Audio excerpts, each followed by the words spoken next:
નમસ્કાર વિદ્યાર્થીની બહેનો, ધોરણ 9 માં હિન્દી વિષયમાં પાઠ 19 પાઠનું નામ છે મહાકવિ કાલિદાસ। આપણે એમના લેખક નરપત બારડ વડવેજા એમનો પરિચય મેળવ્યો।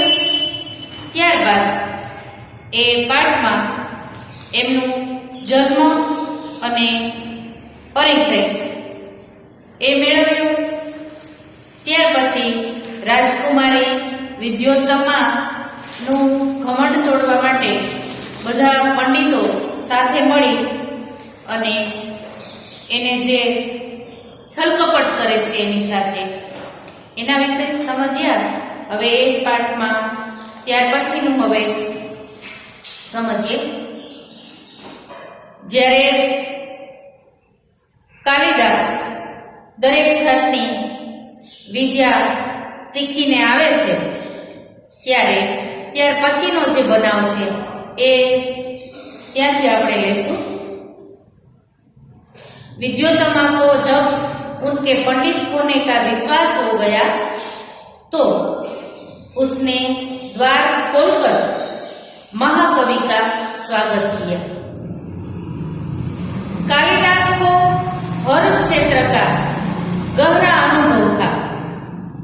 प्रकृति का जैसा वर्णन उनके साहित्य में मिलता है वैसा कहीं नहीं मिलता।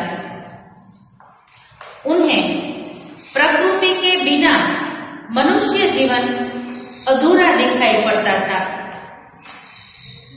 कालिदास की उपमाएं विश्वविख्यात है, उनकी कोई तुलना नहीं, उसका कोई जोड़ नहीं।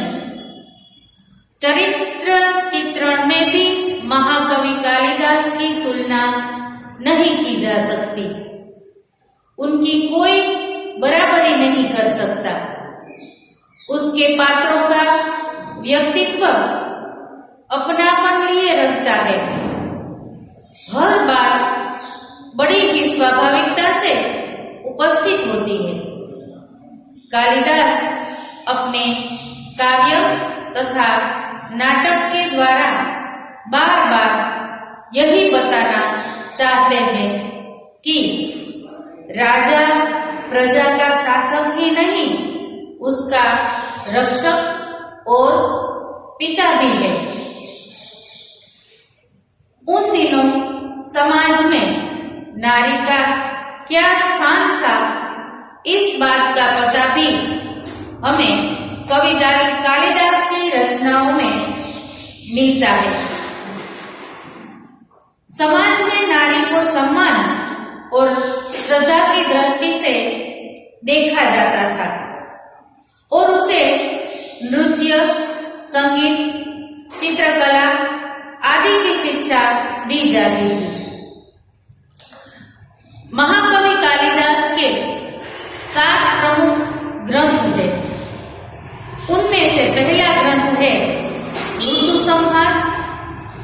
यह एक उत्तम काव्य है। इनमें कालिदास ने अपनी सूक्ष्म दृष्टि का परिचय दिया है।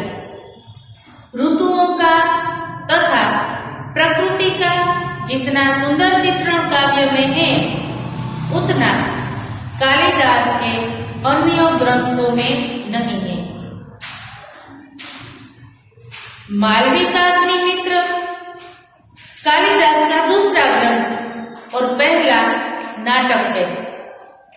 उसमें 5 अंक और विदिशा के राजा अग्निमित्र तथा विदर्भ की राजकुमारी मालविका की प्रेम कथा है।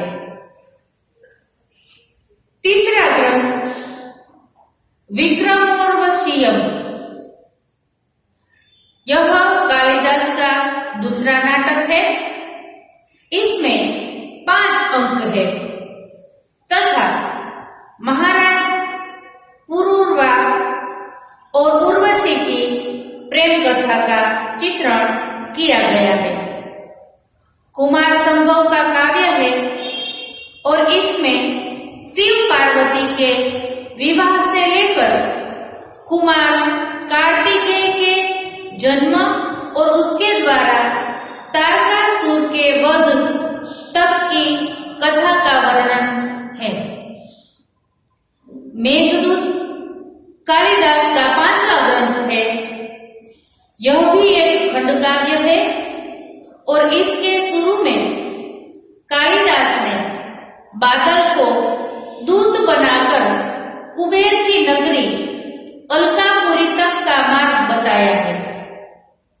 इसके उत्तरार्ध में यक्ष ने अपनी विरहिणी प्रिया को पहचानने के उपाय मेघ को बताए हैं और अपना संदेश दिया है।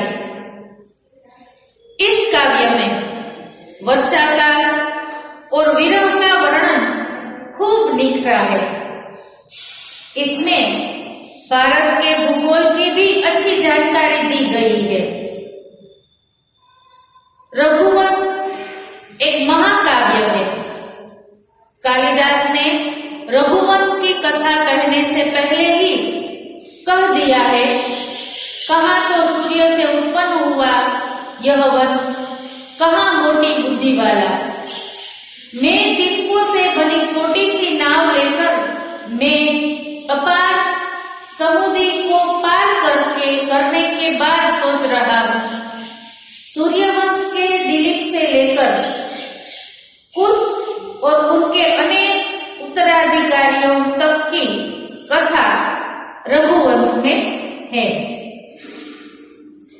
महाकवि कालिदास का 7वां और सर्वोत्कृष्ट ग्रंथ है अभिज्ञान शाकुंतलम। यह उनका 3रा नाटक है और इसमें 7 अंक है।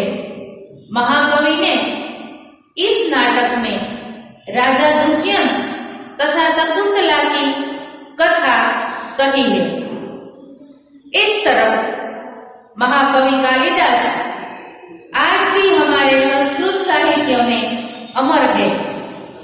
उनकी रचनाओं में तत्कालीन साहित्य, शासन और राजनीति, समाज और जन विश्वास, भूगोल, ललित कला, स्थापत्य आदि सभी की झलक मिलती है। હવે આપણે આ પાઠમાં મહાકવિ કાલિદાસ વિશે સમજ્યા, એના શાસ્ત્રો, એની રચનાઓ, એના ગ્રંથો, એના નાટકો, એના વિશે સમજ્યા બાદ હવે આપણે આગળ એના શબ્દાર્થ અને ટિપ્પણી પાઠ્યપુસ્તકમાંથી જોઈને સેટ નોટમાં લખવાના છે અને સ્વાધ્યાયના પ્રશ્નોત્તર છે એ પણ આપણે સેટ નોટમાં લખવાના છે। નમસ્કાર।